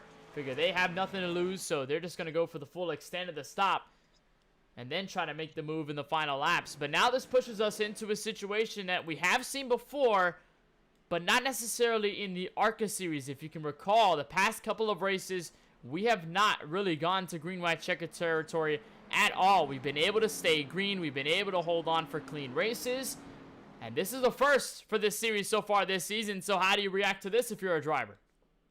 It's definitely new territory, and you're probably not exactly expecting it if by ARCA standards. But at the same time, it is Daytona, so maybe that helps a little bit. Overtime at Daytona, it's something that's very treacherous, but it's something you're also mentally prepared for in the sense that you're anticipating it. So now that it's here, now you can start to have brown pants thinking about what you have to do to win this race. you don't expect it, but you don't want it to happen either. And especially in the ARCA series, given the past couple of races, it's gone green for the most of the way. It has been a couple of yellows, but mostly it's been green flag affairs. So to go on a green-white checker, that puts the pressure all on everybody, but it could help for drivers who do have the Cup experience this season, who have dealt with many green-white checkers on end, especially the former Championship 4 driver Kyle Benson, who will be in control of this race with Nicholas Vizuzzi to his inside. So Benson going to look for the outside lane on this restart. We'll have Rosner, Newbraw to line up row 2. Good to see Newbraw back in the fight from the second pack. Ken MacArthur will be on his outside, or actually the outside of row number 3 with Brandon Gillis. And then you'll see Matt Roberts, Brandon Banks, Eric Schaefer, Tony Kivett, Craig Launslager, Christopher Bishop back to 12th. You see him trying to catch up back to the field. And the rest of them to tango for the final 2 laps of this race. So we are in green-white checker territory where we'll have 3 attempts at it. So, of course, we'll stack them up here. We'll go green flag racing with 2 laps to go. If the field does not make it back to the white flag, under green flag scenario, if we get a yellow before we reach the white, that means we'll double them up, stack it up, do it all over again. We'll do it 3 times before we'll conclude a winner, and we'll freeze the field if a yellow comes out. However, if in any of the 3 attempts we get to the white flag, it's pretty much go time from there. Whatever happens will happen. Whatever driver crosses the start-finish line first will be your winner. Off turn 4, Benson and Vizuzzi, 2 of the more aggressive drivers this entire race, will man this field back to green with 2 laps remaining. Pace car comes down. Benson up the gears. We're back under green for what may be the final time. Once again, a bit strung out towards the front end. Gillis already to the inside of Michael Newbraw, and keep an eye on him. He's on those newer tires. He has 4 fresh ones. We'll have to see if he's able to make it work. Single file, everybody stretched over. You see Vizuzzi now picking up the pace. Look at Rosner come to the inside. He's got help from Gillis. An absolute slingshot by the Ricky Bobby machine to the back straightaway in the final 2 laps. The shake and bake is in full effect tonight. Here goes Brandon Gillis now to the outside. He's going for the lead. Gillis up top. He's got help from Benson. MacArthur in the sucker hole. However, he's gaining spots. Big crash as they come across turn 3 and 4. Gillis, Benson, MacArthur. Many of the field collected, and Rosner will survive, but we will stack them up and do it all over again. The big one happens in turn 3, and there you see Vizuzzi upside down. That's going to be a tow for him, so that's his chance of the win over. He has a fast repair, but towing is going to cost him at least a lap. There you see Benson, heavy damage on his car. Gillis, I'm not sure what the damage on his car is. He got into the wall pretty hard. There you can see the damage right there. That's going to be extensive one right there. Brandon T. Banks had to tow. There you see the 97 Ken MacArthur, your pole sitter. The toe is very messed up right there. Tony Kivett seems to have at least a clean front end. So a lot of drivers here, Kenneth. The big one, I think nothing much you can say about it. The big one, it's a byproduct of this kind of racing, and I think it was unable to escape the ARCA series. It's right there where Brandon Gillis, who was making the charge to turn 3 on the outside of Rosner. But I think it began right here, the 3-wide move, and actually Rosner kind of slides up the track. We saw that as a product of the racing here at the bumpy Daytona, is that we see cars just kind of slide up the track by mere inches, and right there in 3-wide, there's pretty much a narrow margin of error. And he gets in the 9, gets in the 97, of course. They get collected. You'll see Benson, he has nowhere to go, so he gets tagged. Vizuzzi, he actually came down the racetrack to avoid and then tagged the 88 of Brandon Banks, who was right there, second that Geico machine on the inside line. You'll see Vizuzzi try to avoid. He clears, but then he gets into the 88. Bishop also gets collected, and Vizuzzi goes for a wild ride, even more so for the 97, who goes sailing over Gillis's machine. And Vizuzzi comes to a rest on his roof. You see Bishop there also came to a stop in the grass with nowhere to go. He can really move his car anyway. Wow, what an unbelievable sequence of events. Right on board here with Vizuzzi. This will not be pretty. Yeah, I think that's the safe way to put it. Right here, the wreck happens in front of you. You think you got it clear, and then you clip someone else unintentionally, and you can see right there, just inside of two other cars there. And I think we also have to see the onboard of this 97 because right here, he's just getting pushed, no control, and just goes sailing over the top of Christopher Bishop right there. I wonder what it was like for Bishop to see the underside of that 97, to see those suspension and bump stops. Caught that a 10 out of 10 wave surf by Ken MacArthur, can give him the Olympic gold medal in Tokyo, but you see right there, Brandon Banks rather, the 88. He has nowhere to go. I mean, he's all the way in the inside line. There's Gillis to give him the extra tap rolling down the track. Kvyat is somehow able to survive all of this, but stop. Even then, what a wreck that was. Many drivers involved, and you can easily see it. Only 2 drivers on the racetrack right now. Everybody else has hit pit road for some sort of damage control, and many already utilizing the faster pairs. Kvyat had already used his. Newbraw has also utilized his. Launslager, we saw him use his earlier. He wasn't involved in this one. He will be 4th. Ken MacArthur, he got his faster pair, so a good thing he's kept it to the end. He's going to be lining up the top 5, but for Brandon Gillis, Kyle Benson, this most likely will be the end of the road for them tonight. There's Eric Schaefer. But it will be all down to the last couple of cars left. As we get the lights out on the iRacing official pace car. What happens here in the final 2 laps? I think this just became the 2020 Busch Clash, Kenneth. This is exactly what it went like. Okay, so if this is going to be like the Busch Clash, then that means none of these guys in the top 4 are going to win, right? Because they have clean cars? You're right. Oh, I have no idea what's going to happen here. It's been an unpredictable night, and with a lot of these fast guys and the guys who've been at the front of the field gone, now it's up to who makes the move. And with this few cars left, it's going to be very difficult to make a move. You won't have those big runs, and you're not going to have much help in order to make those moves. You see right there, 6 cars right now have caught up to the field. So, and I think 1 or 2 of them may be slightly damaged. So we'll just have to see just how this exactly plays out. I've not seen a situation where we've had this few cars running at the end of the race. So again, we're going to be chasing that white flag just like we were in that first attempt. But this time it's going to be Rosner in control with Kvyat to his outside. Mind you, we haven't seen any of these guys take wins apart from Craig Launslager. At least in my tenure of broadcasting the 4-wide series, whether it be through Cup or ARCA, we haven't seen these guys take checkered flag territory and take victory lane. We haven't seen Rosner do it. He had a struggling season in Cup last time. We haven't seen Kvyat take it away. We haven't seen MacArthur nor Newbraw. Launslager is the only guy here that I can recall with winning experience in 4-wide competition. So we'll have to see. Pace car comes down to pit road. Said it was probably going to be the final one last time around. This may be it. Green flag comes back in the air with Rosner by a couple of car lengths.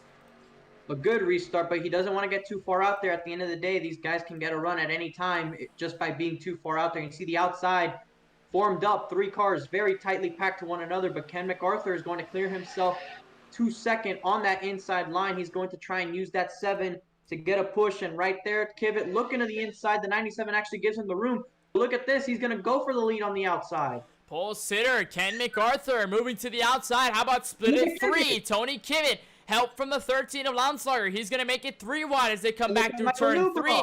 MacArthur, a little bit of a swerve there, but it doesn't seem to matter. Kvyat to the race lead in turn 3 and 4. Newbraw was trying to take it 3 wide around the outside. That really hurt Ken MacArthur, but Tony Kvyat, rookie, trying to win his first race at Daytona. He's going to lead them on the white flag. To the white flag we go. Whatever happens, this race will be official. Whoever crosses the line will win this race. It's all 6 of these guys in contention for the win. 3 versus 3 back to turn 1. Rosner, a little bit of a slip up in turn 1 and 2, but no problem there. Kvyat able to maintain control with MacArthur heavily charging. I don't think he's going to be able to block that 97. The 97's actually on his outside. The outside's actually getting a little bit of momentum here. Newbraw giving a good push to MacArthur. It's up to MacArthur to try and pin that 7 down. Rosner unable to get to the back bumper of the 7. A good 3 and 4 for Tony Kvyat. Can he block this 97 off turn 4? He has the opportunity. Will he do it? He's going to move up. Unable to do so. They're side by side. Coming to the line. Rosner to the inside, but it's going to be the 97 of Ken MacArthur winning at Daytona. Ken MacArthur, after starting on pole, wins from Daytona in thriller fashion. Newbraw 2nd, Kvyat to 3rd.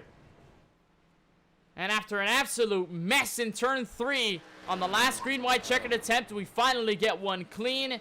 And this time it's the Exxon 97 Chevrolet Lumina able to get it done. A fantastic last lap there by him. You saw the 7 thought about blocking him. Let's see if we can get a view of that last lap once again. Well, shortly after he celebrates here. A fantastic win by this 97. There you see he got a good run off turn 2, and he was able to get to the outside of the 7, unable to allow Kibit to try and make that block without risking him getting turned. You see right there, the run starts building. And in 3 and 4, just being on that bottom with those bumps, with Rosner not able to help as much, that really is what gave the 97 a chance coming out of turn 4. And he was able to have enough momentum going to the line. So much momentum you can carry off of the top side of the racetrack, the 31-degree banking. Kibit chose not to block. Look at the move by Rosner to take it 3, to go for the last-ditch effort. And surprisingly, none of them wreck at the line, which is usually what we see. Well, actually, for Kibit and Lanslarger, there they go. But nonetheless, they mostly kept it clean to the start-finish line. What a job by everybody in the field to keep that clean. And for Ken MacArthur, it is an absolute celebration. Burning it down on the trial we hear from Daytona in front of the virtual fans. Finally able to get it done. It's his first win. It is his first win for wide racing competition. We've had numerous first-timers. TJ Bursky, it was his first when he won at Auto Club. It's Ken MacArthur's first this time around. It was Colin Forster's first in the Cup Series when we visited Auto Club as well. And again, another first-time winner. He continues to burn it down, continues to have a lot of fun. He deserves it after the night he's had and after the night we've had here from Daytona. The calamity, the chaos, the great racing we saw at the bumpy version. I think that's why this track is renowned as a classic, Francisco, because you bring the 87 cars here with the Firecracker 400, you have fun. If you bring the Cup cars here, you have fun. You bring the ARCA cars here, and it is a blast to see as well. I think any car here is really fun. It's a driver's track with the bumps you have on the racetrack, the tire wear for a restrictor plate track, of course, and it's a track you want to race at because of the characteristics of it, but also you can have a good time behind the wheel, even if you don't win the race. Well, Ken MacArthur grabs his first ever 4-wide racing win, and here's a look at your full-fledged unofficial results from Daytona. Of course, MacArthur, your winner with Michael Newbraw, able to survive for second. Tony Kibit to third. Mind you, the guys who finished second and third, they started at least near the rear of the field in that second pack. Spent most of the race near the rear of the field, and they end up in the top 3. Ricky Rosner ends up in 4th. Craig Launslager will round out the top 5. He will be the only driver left. The last driver on the lead lap with Eric Schaefer. He ends up 1 lap down in 6th. Matt Roberts also 1 lap down in 7th. Big damage for pretty much everybody else behind them from the recent wreck. Brandon Gillis, Kyle Benson, Christopher Bishop to your top 10. And the rest of the field includes Brandon T. Banks in 11th. Nicholas Vizuzzi went for the wild ride, stuck upside down, finishing in 12th. TJ Bursk unable to go for the trifecta in his starts, finishes in the 13th position. Cody Ivey finishing in 14th, and Austin Reedy, who pulled over early in this race, will finish in the 15th position. It's all the 15 cars. It was a rather small field in comparison to what we've seen in 4-wide racing competition, but it did not matter. It was an absolute brawl to the end of the race, with the 97 Ken MacArthur able to grab his first ever 4-wide racing victory. We'll take a moment to talk with the driver of the 97. Finally gets his win from Victory Lane here at the virtual Daytona International Speedway. And Ken, I think this race, top to bottom, wild. ARCA racing at Daytona, saw a lot of different strategies play out. You were a part of the guys in the top 6 or 7 or so that were fighting mostly for the race lead throughout it all, but it came down to that big wreck at the end and the survival in that pass in the final laps. Walk us through how you were able to get it done. You know, man, it was rough. Just incredible race. So bumpy. I think the top line just had to run. I just had to guard. Mike was behind me. I had to guard and make sure he didn't get on the outside of me. And then it was a drag race to the finish, man. So a lot of fun for sure. A lot of fun. Love these cars. Love this track. A lot of love for the track, a lot of love for the combo, but the love comes from the win here. This is your first ever 4-wide racing victory in this kind of fashion. Can you describe in words how this feels, your emotions after winning a race in this fashion and winning your first ever race in this League of Guys? You know what? It's incredible. It really is. I'm super stoked. I ran a couple seasons with these guys in the past, and I haven't had a win all season in any league that I've ran. So I am super stoked to finally get one under my belt for sure. You've got the win. You've got the checkered flag in hand. I think no better way to put it after starting on the pole and setting the fastest lap in qualifying to come across the checkered flag first after starting first surely means a lot. But I guess now for this win, you move on with a lot of momentum. Does this kind of give you a lot of hype for the rest of the season, or was the hype already there even before the win came about? You know what? I'm loving these cars. Not as good on some of the tracks. Definitely love restrictor. Well, I guess these don't have restrictor plates here, but I love the super speedways. I love the 1.5 miles. And we'll see where it goes with this, man. Definitely puts us in the right direction, gets us a win. So we weren't looking bad in the points. I think we were in the top 10 in the points prior to this race. So we should be in pretty good shape going into the rest of the season. We'll see where it shakes out.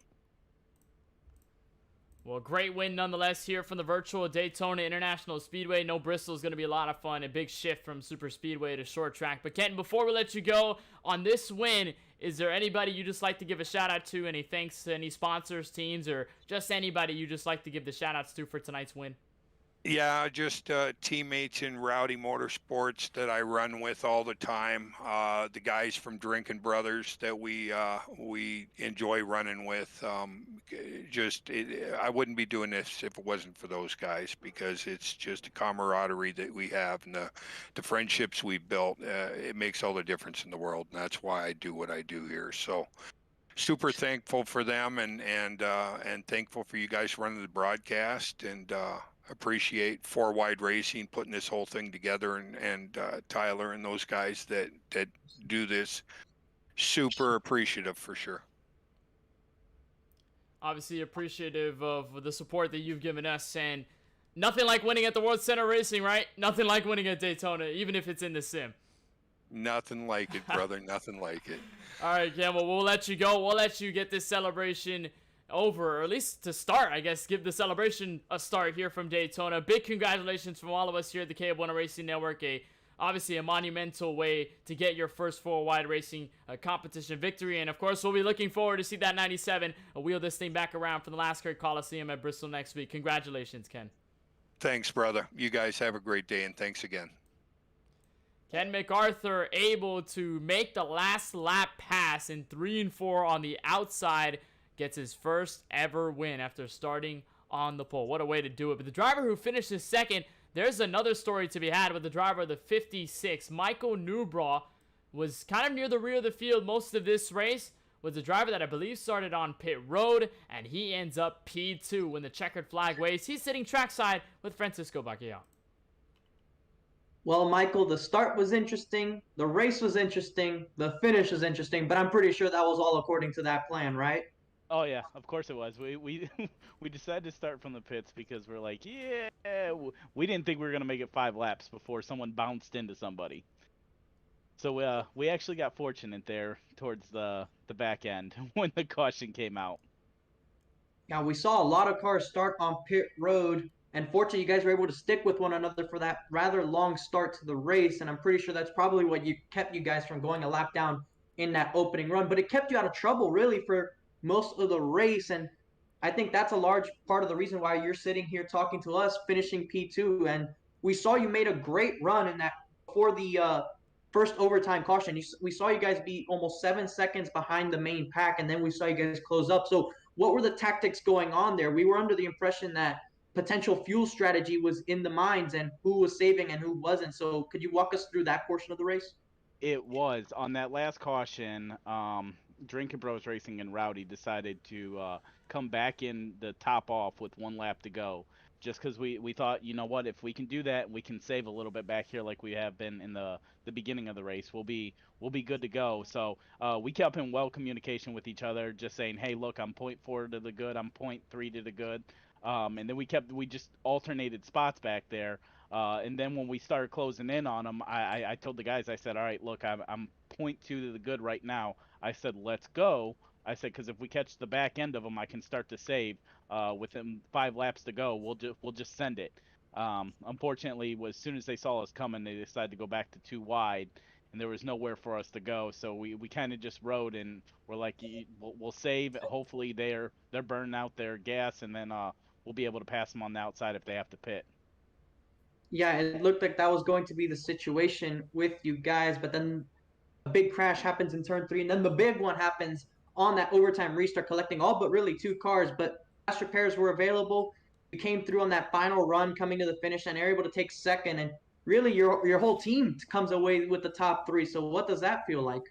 Oh, it feels great. I'm getting a little slack from my one of my teammates though, Tony Kivitt, who placed third, for not pushing him and pushing Rowdy instead. I told him, I said, look, there's multiple times I wanted to take it to the outside. There's just not enough room out there. So I figure the best bet is to stay behind Ken and just push him as far as I can go. It was a great outing for you and your team, and obviously they're going to be a part of the big things. But we also are curious to know who else is to be thankful for this sort of performance out of you and your team.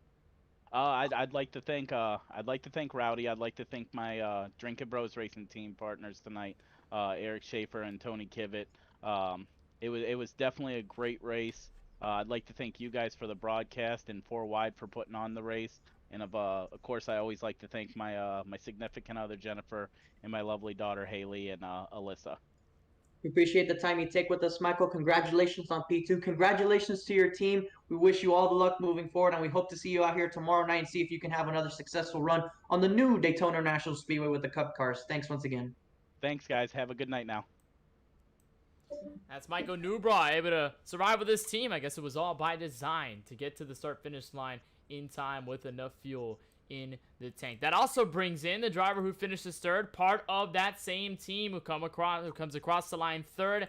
That is the 7 of Tony Kivitt, who we now join right now trackside. And Tony, we just talked with Michael Newbra. He said this team was partially in design with a fuel strategy to make it all the way to the end, because there were obviously concerns about whether each driver was going to have enough fuel to make it. You guys are able to execute. Give us the change in perspective from hanging in a second group, catching up to the first group in the final 20 laps, to then being in control of the race near the end in the green-white checkered scenario. Well, we just stayed back. We knew there was going to be some accidents, so we decided. We actually started from the pits, and we just decided to hang back there. And then with like 8 laps to go, we said it's go time. So we kind of started pushing, and we had that one caution that brought out the green-white checker, but oh no, it was a great race. We had a fun time. All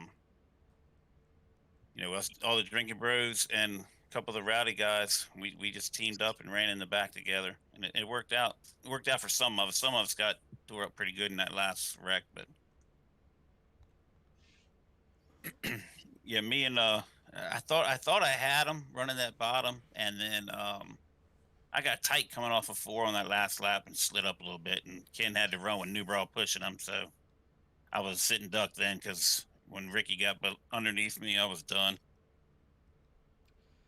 Nonetheless, you're able to hold on for a second, and I know as sim racers, running the old Daytona configuration is way different from running the modern Daytona configuration. So with these cars, with the circumstances you faced here tonight, what challenges were the most notable, or how much tougher was it in this kind of circumstance, in this kind of environment, versus the modern Daytona that we usually run right now?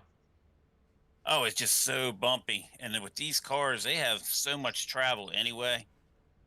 On any track that we go to, I mean, I don't know how much actual travel they have, but they move up and down quite a few inches compared to like the Cup cars you're glued to the asphalt. But when you're hitting them bumps, it just really sends it. So as far as if you're running force feedback, it's really rough to hold on to. So a lot of people were turning their force feedback down just because of the bumps. It was fun though, a lot of fun. We had a good time. I think everybody can say they had fun in some sort of ways at this track. A lot of great racing, a lot of great moments, and of course the great finish all the way to the start-finish line. But we know that there's a cup race tomorrow night, Wednesday. It'll be at Daytona, but obviously it will be at the modern Daytona with the new or the current Gen 6 NASCAR Cup Series cars. So are there any notes you can kind of take from what you learned tonight to bring into the Cup Series race tomorrow to potentially get a victory there? Well, the only note you can have is be patient. I mean, that's the only thing that'll, in my mind, that would transfer over to tomorrow, because on these cars you can't bump draft, as you saw when that one caution, TJ kind of got up behind me and lifted my back of my car up going through the corner, and you just can't bump each other because the nose goes right under the rear bumper. But in the cup cars, there's going to be a lot of bump drafting. People got to pay attention to their oil temperatures and stuff. It's really a completely different race, but I think tomorrow, if I do end up running tomorrow, we're going to do the same strategy, just kind of hang out in the back and run that way. Survival, the biggest key at the super speedway races. Tony, before we let you go, is there anybody you'd just like to give a shout out and thanks to for making this run possible? Any teams, sponsors, or just anybody else you'd just like to give the love to tonight? First and foremost, I'd like to thank my wife for putting up with me staying on here all the time and having a good time racing with the guys. I'd like to thank all my teammates, Drinking Bros Racing, Eric Schaefer. We got a whole bunch of them. There's Eric Schaefer, Newbraw, Cody Kinsey, Joe Sanchez, and then we have like 10 other Drinking Bros in the other series that we run, but just in here in this league. And then we got Ken and Brandon with Rowdy and TJ. We pretty much are like affiliates, and Matt Roberts also.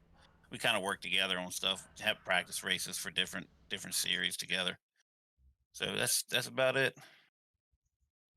Nonetheless, Tony, we'll let you celebrate here from Daytona. Big congratulations on the third place finish, and we look forward to seeing you not only tomorrow night at Daytona, but of course in the ARCA series back again next Tuesday from Bristol. All right, I appreciate it, and like to thank also Tyler for putting on this league. It's a great league, and y'all for broadcasting. Y'all do a great job.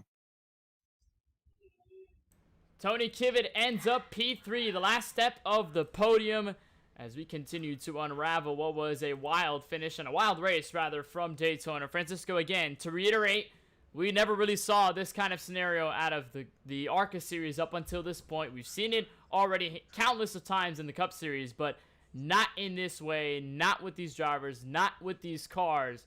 Tonight proved different, but tonight still brought us a lot of fun with Ken MacArthur coming across the line first. We had a very interesting night up here from the booth high above the racetrack. We stayed away from all the chaos, so I don't think we have any damage on our bodies and up here on the glass, so that's a good thing. But we saw a lot of things that maybe some of these guys are going to take away into tomorrow's race. For those that are running here tomorrow night at the new Daytona National Speedway, for those interested in watching, you can check it out on the Max Speed TV YouTube channel at 9 p.m. Eastern. And I think most of these guys, what they've learned is just what they can do with the car as far as, like you heard Tony say, being patient, and as well as just being aware of where you are in the pack and knowing what it can do. Because obviously the Cup cars have a different aero model. They have a completely different draft model as well with the cars. So they'll drive very differently on top of the surface as well, to the point where there's very few things you can take away. But knowing where you are in the draft, knowing your position, understanding what you have to do to make something work, those things you learned from here today. And one thing that you can learn is that as difficult as it is to push with the Cup cars, this was even more difficult. So if you made it work here tonight, chances are you might have a pretty decent chance of hooking up and tandeming towards the front of the field tomorrow night. And we've seen that happen before, two cars getting hooked together and going to the front of the field, and in some cases maybe even pulling away. So it's going to be very interesting to see what guys can carry over from here into next week, or into tomorrow night. But next week, we will continue from the world's fastest half mile, the Bristol Motor Speedway, same time, 9 p.m. Eastern, on Tuesday night for the ARCA race from the world's fastest half mile. Well, at Bristol next week, but tomorrow will be a crucial one. It'll be Daytona, the modern Daytona, with the NASCAR Cup Series cars in Gen 6 for the 4 Wide Racing Cup Series as they take their trip to the Daytona beaches. And they'll be here. Coverage will begin at 9:10 p.m. Eastern. You'll find that over on the Max Speed TV YouTube channel, but don't worry, you won't have any changes. Kenneth Bueno, Francisco Bacalhau will be here to give you all the action nonetheless. And of course, like you said, Francisco will be next week, Tuesday night, 9:10 p.m. Eastern, here in the KBueno Racing Network. We'll have coverage from the famous Last Great Coliseum, the Bristol Motor Speedway, in pretty much our second short track visit of the entire season. We'll have a lot of fun there, especially given the fun that we had here at the Super Speedway in Northern Florida. Well, that would do it for our coverage of the 4 Wide Racing ARCA Series and the first handful of rounds and our first stint from Daytona, and our bumpy Daytona at that. Big congratulations to Ken MacArthur in the 97 for getting it done. A big shout out to all the people that make it possible. So for Tyler Murray and everybody in the Race Council over at 4 Wide Racing Series for making all of this possible each and every week. And from all of us at the KBueno Racing Network, for Charlie Bauer and my colleague in the booth, Francisco Bacalhau, my name is Kenneth Bueno, saying so long, good night from Daytona. We'll be here tomorrow night. We'll head for Bristol next week, but no worries. Wednesday, tomorrow, Cup Series, Daytona.